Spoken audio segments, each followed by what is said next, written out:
बिचारी माहुली चौकामध्ये गेली, त्या बाई देवड गोष्ट सांगत आहे आणि हा बंड्या आणि ही माझी मुलगी त्या हॉटेलवरती दिसत आहे. हात पसरवल्यासारखं पैतो एक व्यक्ती पैसेही देत आहे. अरे ए बंड्या, अबे ए अंजू,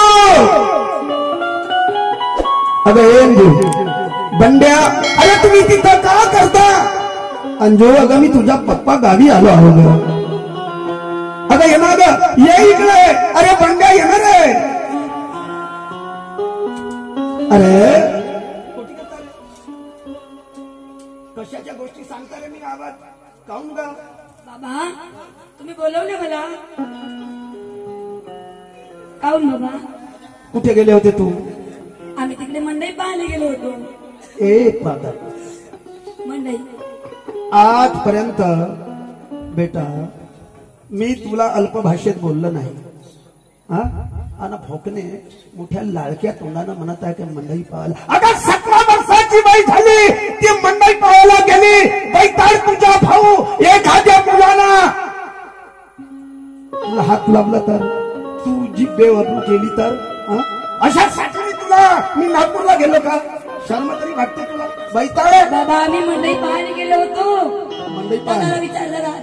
दादा बंड्या इकडे ये ये. हे शहाणे तिकडे कुठे गेलता रे?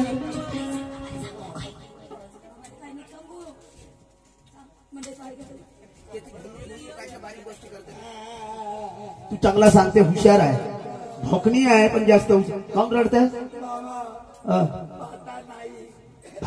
भात दिलं नाही आईने?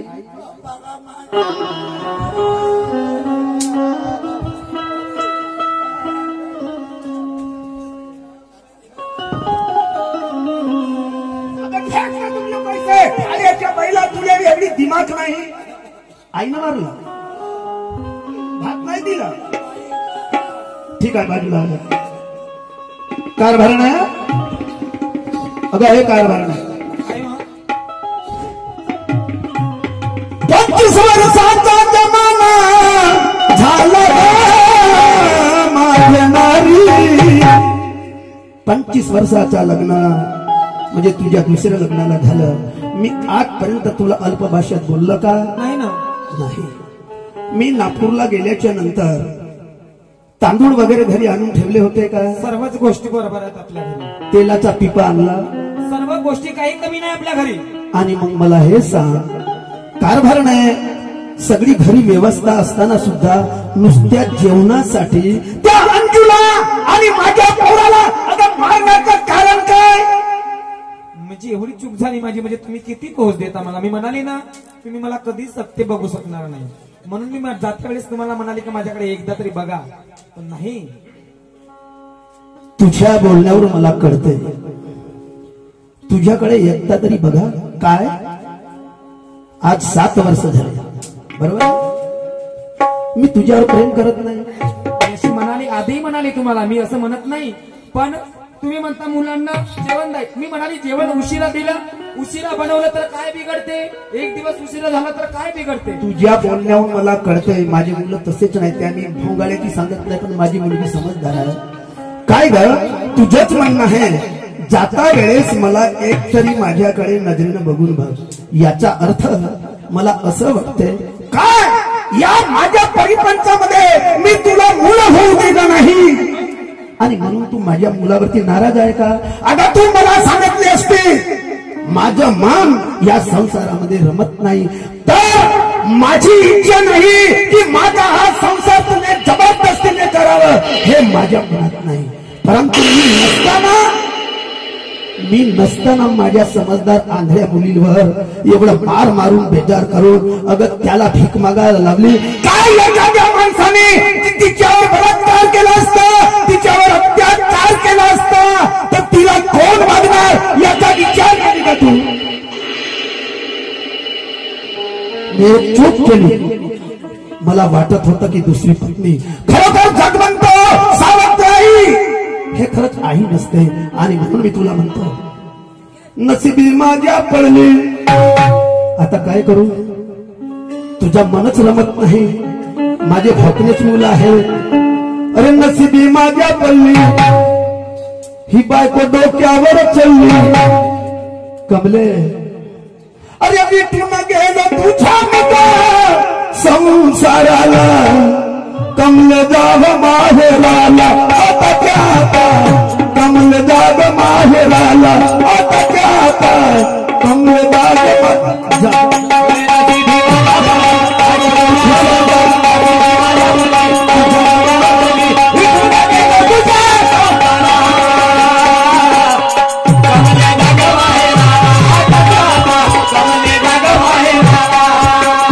नशिबी माझ्या पल्ली डोक्यावर चलली विठून गेलो तुझ्या संसाराला कमल जाग माहेराला आता क्या कमल जाग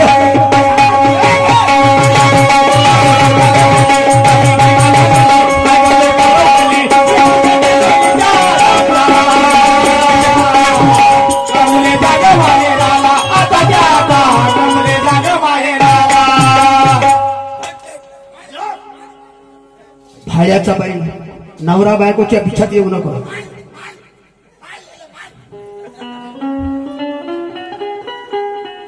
पायला साधी बडी अंतरी हत्ती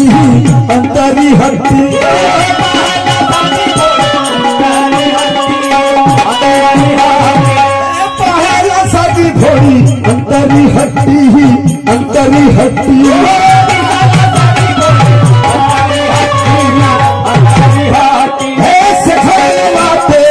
जल सोलत चिट्ठी हो जल सोलत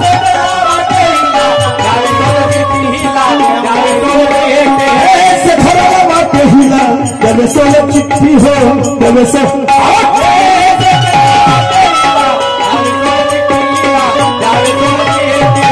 तोंडाची आया सल्ला बायको डोक्यावर पडला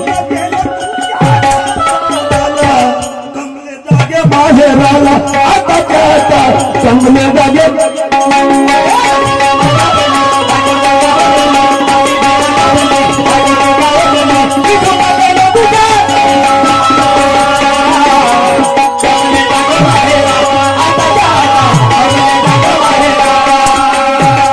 बाबा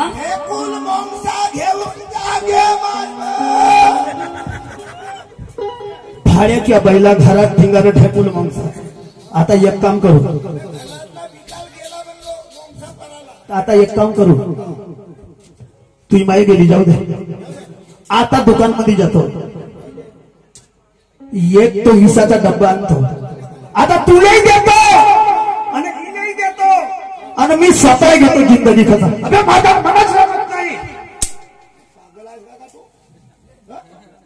बाबा बाबा तुम्ही काय करत होते आतापर्यंत मला आवाज येत होता मला दिसत नाही तर काय झालं काय करू तुम्ही आईसोबत भांडत होत्या बाबा मी गेल्याच्या नंतर भाई तूही भीक मागायला जाते तिला समजावतो माझ्या मनातल्या गोष्टी समजा नाही आता काय करायचं काही हरकत नाही बाबा आपल्या घरच्या वाद आपणच मिटो एक काम करा जशी पण आई आहे तशी आपली आई आहे घास तुकडा आपल्याला आईच देते बाकीचे लोक देत नाही तुम्ही एक काम करा बाबा सगळं वाद विसरा आणि आईला परतून घेऊन या म्हणजे मी घेऊन येऊ हो तिच्या पाया लागू हो नाही काय नाही आता तू भोकणे एवढी शहाणी आहेस का तुला एवढं वाटत नाही ही सावत्र आहे तुला एवढ्यानं मारतो ग नाही. मारलं तर मारलं नाही बाबा. मी म्हणतो की कदाचित एखाद्या मुलाने तुझ्यावर काही वेगळं जर प्रसंग आणला असता तर तिला समजते की नाही आणि तू म्हणते इतकी कुठून समजदारी आली तुला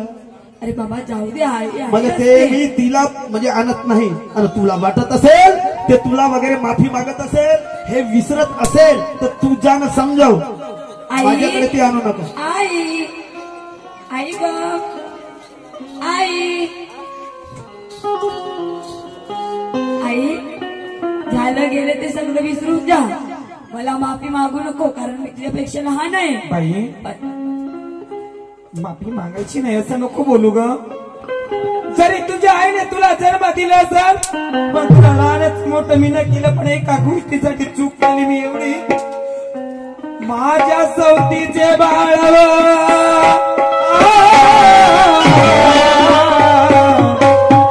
माझ्या जीवाचे काळ म्हणाली गलती झाली माझी मला माफ करा गलती झाली माझी मला माफ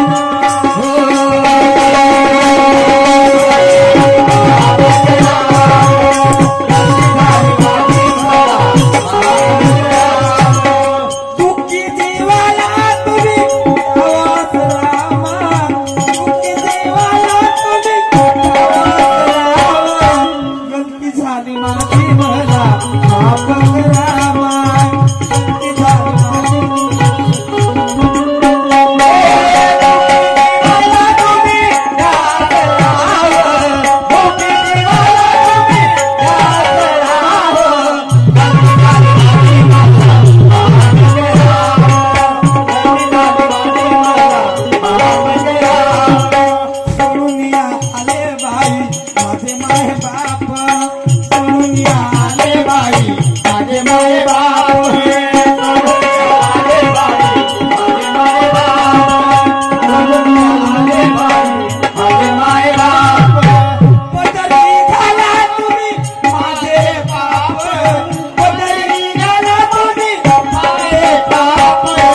गलती झाली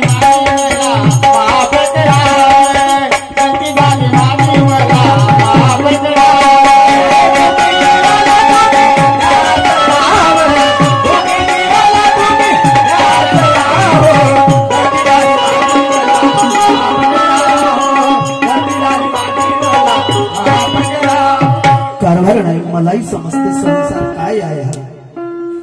परंतु मला असं वाटलं की काय हे माणसाचं जीवन वेळ झालं आहे आणि आजपासून कारभार नाही काही असो. अंजू किती समजदार आहे बरं. नुसते भोकणी आहे आपण तिला मेडिकल मध्ये नेऊ हा समजदार मुलगी आहे. माय नाही मावला बाबा मी भीक मागलो नाही का ते बहुत पैसे झाले त्याच्याने माझं ऑपरेशन करून द्याल झाला माझं ऑपरेशन मी मला लोक दिसून राहिले मला मी काय म्हणतो ते दान देऊन दे मंदिरामध्ये. मी गरीब असेल बेटा पण इतका लाचार नाही हा. माय मावल्यानो तुम्हाला हात जोडतो. कदाचित 34चे जरी मुलं असतील पण आपल्या लेकरावानी त्यांना प्रेम द्या हो आणि त्यांनी सुद्धा तुम्हाला चांगले प्रेम दिलं तर आपल्या मुलासारखं वागवा. आज माझी मोठ्याने चुकी झाली. आज असं केलं नसतं तर आज एवढा परिश्रम त्याच्या तुम्हाला भोगावं नसतं लागलं.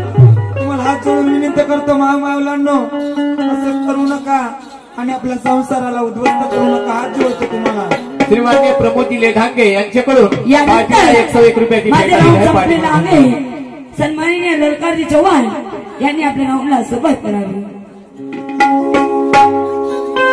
माझ्या घराचे गोकुळ झालं मन आनंदानं झालं जशी अमृताची धार माझ्या सोन्याचा संसार माझ्या राणीचा दरबार माझ्या सोन्याचा संसार राजा राणीचा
एवढा सुख मिळवलं या माझ्या संसारानं आणि म्हणून कोणत्याही आई का असो ना पण आई शेवटी ही आईच असते. यानंतर माझा राऊंड संपलेला आहे. सन्माननीय सरकारची चव्हाण